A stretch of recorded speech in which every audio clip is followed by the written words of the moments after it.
एक गांव में दया नाम का एक किसान रहता था। किसान के घर में उसकी पत्नी और उसकी 17 साल की एक बेटी थी। किसान के पास ज्यादा तो नहीं, हाँ, पर जमीन का एक उपजाऊ टुकड़ा था।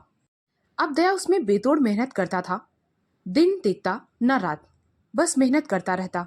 इसीलिए वह उसमें अच्छा अनाज उगा लेता। इसी तरह उसका परिवार चलता था। दया के पास सिर्फ एक बैल था।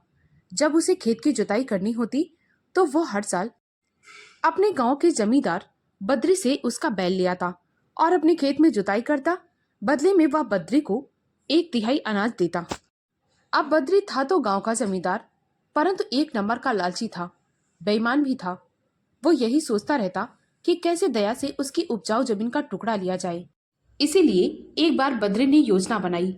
जब एक साल दया उसके पास बैल लेने गया तो बद्री ने अपना बीमार बैल उसे थमा दिया। दया हमेशा की तरह बैल लेकर आया और खेत में जुताई करने लगा।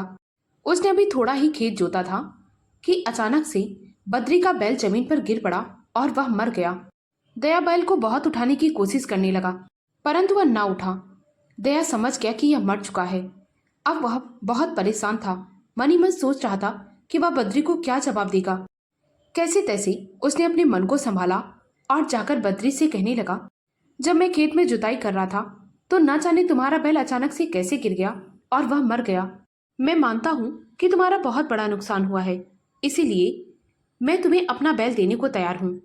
इस पर बद्री कहने लगा, आखिर मैं तुम्हारा बैल लेकर क्या करूँगा? मुझे तो मेरा ही बैल चाहिए, नहीं तो अपनी जमीन मेरे नाम कर दो। जब दया ने क्या सुना तो वह बद्री के सामने हाथ जोड़ने लगा और कहने लगा, मुझ पर रहम करो। अगर मैंने जमीन का टुकड़ा तुम्हें दे दिया तो मैं तो भूखे मर जाऊंगा। मेरा परिवार क्या खाएगा?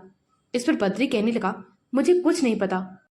मुझे तुम्हारा बैल नहीं चाहिए, मुझे तो तुम्हारी जमीन का टुकड़ा चाहिए, नहीं तो मैं इसकी शिकायत राजा के पास ले जाऊंगा।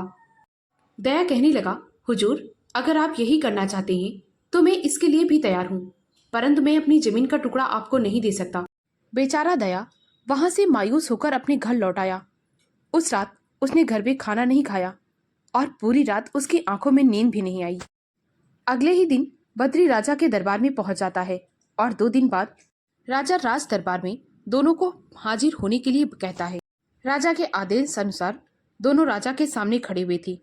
राजा ने सबसे पहले बद्री से पूछा, बताओ तुम्हें क्या समस्या है? बद्री ने कहा, महाराज, यह मेरा पड़ोसी है। इसके पास एक ही बैल है।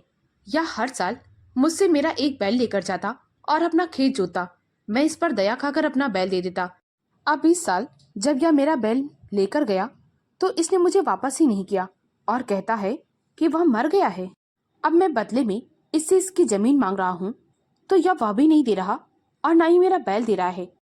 अब बताओ हुजूर, मैं क्या करूं? अब आप ही का सहारा है, आप ही न्याय करिए महाराज।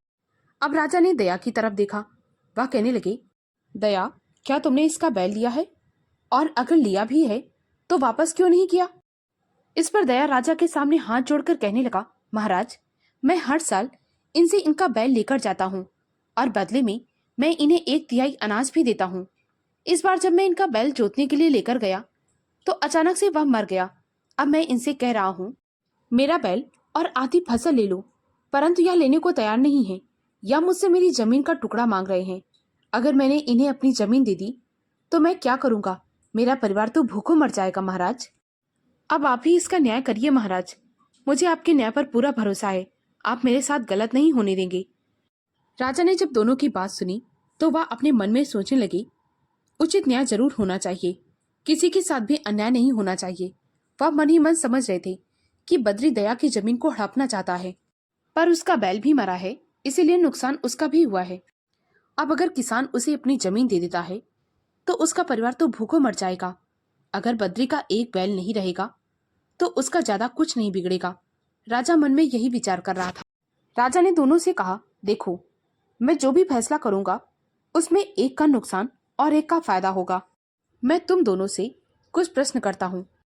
तुम दोनों में से जो भी मेरे प्रश्न का सही सही उत्तर देगा, फैसला उसी के पक्ष में किया जाएगा। बद्री और दया ने राजा को इस बात पर सहमति दिखाई। राजा ने कहा, तो सुनो, मेरा पहला प्रश्न यह है कि इस संसार में सबसे मधुर चीज क्या है? और दूसरा प्रश्न यह कि इस संसार में सबसे तेज दौड़ने वाली चीज क्या है, और तीसरा प्रश्न कि इस संसार में सबसे कीमती वस्तु क्या है। अब दया और बद्री दोनों एक दूसरे का मुंह देखने लगे। बद्री ने अपनी खूब खोपड़ी घुमाई, परंतु उसे एक भी सवाल का जवाब नहीं आया। दया भी मन ही मन सोच रहा था और बड़ा परेशान था। उसे भी कुछ समझ में नहीं आ रहा था। जब राजा ने दोनों को इस तरह परेशान देखा तो वह कहने लगे, कोई भी इतनी जल्दी नहीं है, तुम दोनों के पास 2 दिन का समय है। 2 दिन के बाद जो भी इन सवालों का जवाब देगा, फैसला उसी के हक में जाएगा।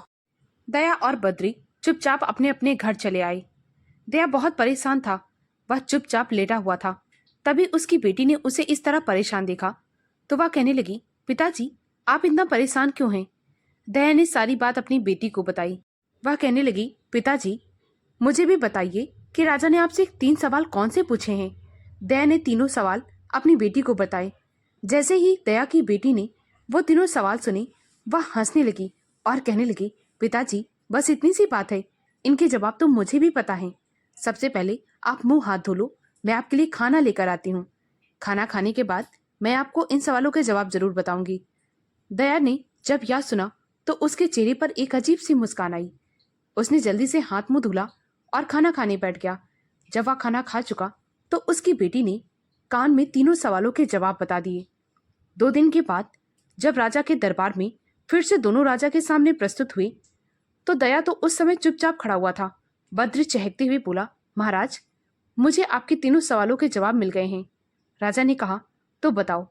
बद्री सबसे पहले यह कहने लगा, महाराज आपने मुझसे यह पूछा था कि इस संसार में सबसे मधुर चीज क्या है।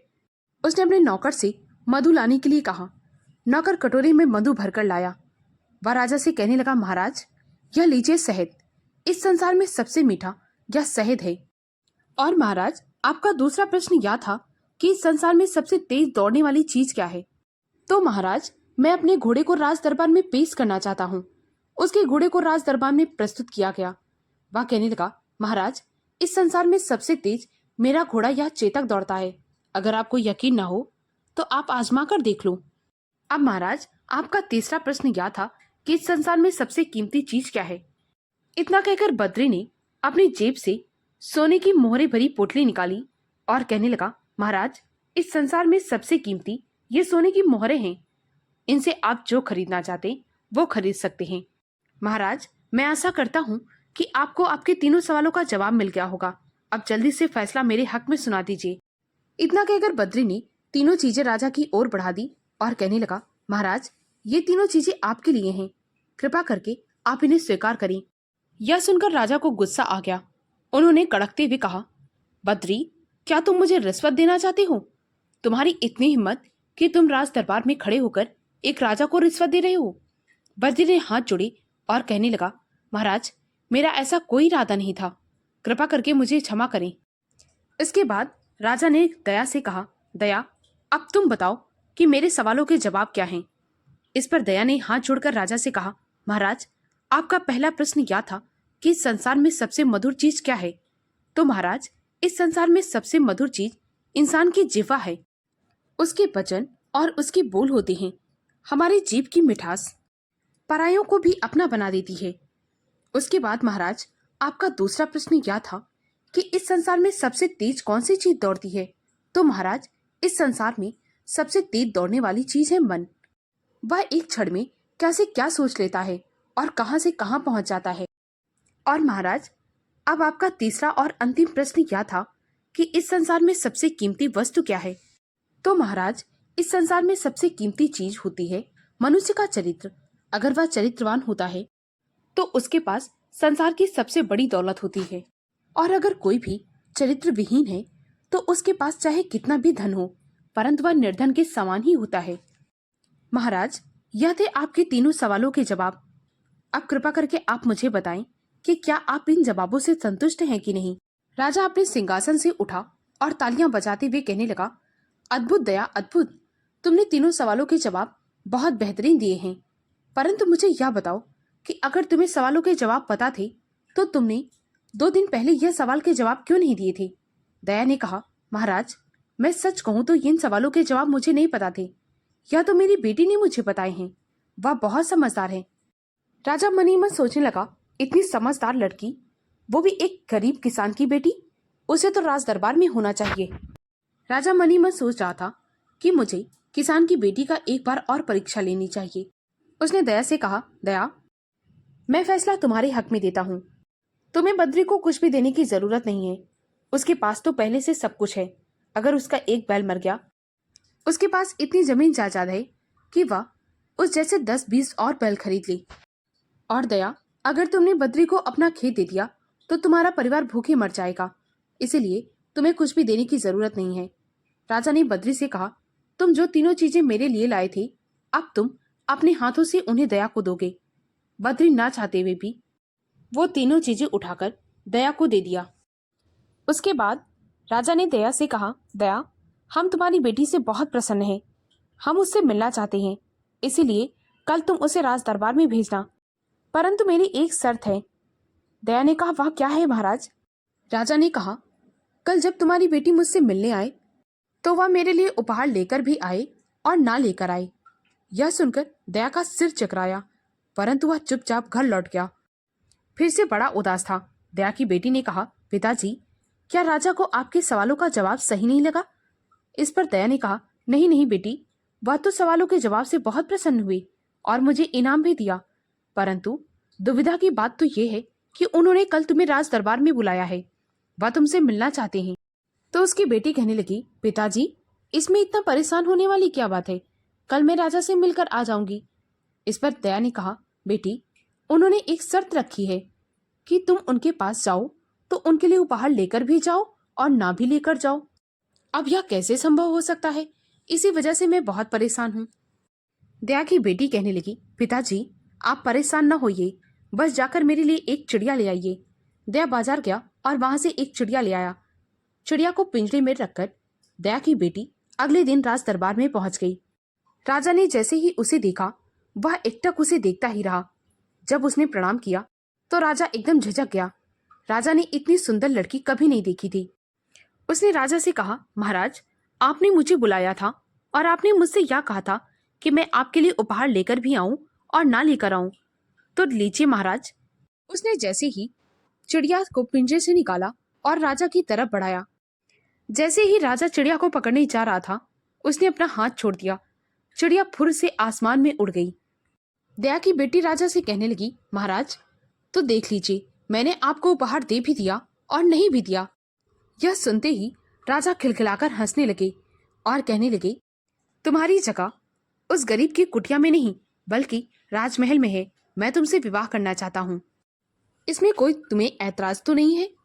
इस पर उसने कहा, नहीं महाराज, मुझे भला क्या ऐतराज होगी, परंतु मैं चाहती हूँ कि आप मेरा हाथ मेरे पिता से मांगे। राजा को इसमें कोई दिक्कत नहीं लगी। उसने तुरंत ही दया को राज दरबार में बुलवाया और दया से कहा, मैं तुम्हारी बेटी से विवाह करना चाहता हूँ। यह सुनते ही दया फूला नहीं समाया, वह खुशी से झूम उठा। उसने तुरंत हाँ कर दी। अब राजा और दया की बेटी का विवाह हो गया।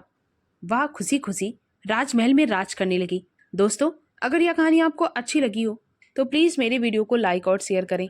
मुझे ज़्यादा से ज़्यादा सपोर्ट करें ताकि मैं आप लोगों के लिए और भी अच्छी अच्छी कहानियाँ ला सकूं। कहानी को पूरा सुनने के लिए बहुत बहुत धन्यवाद।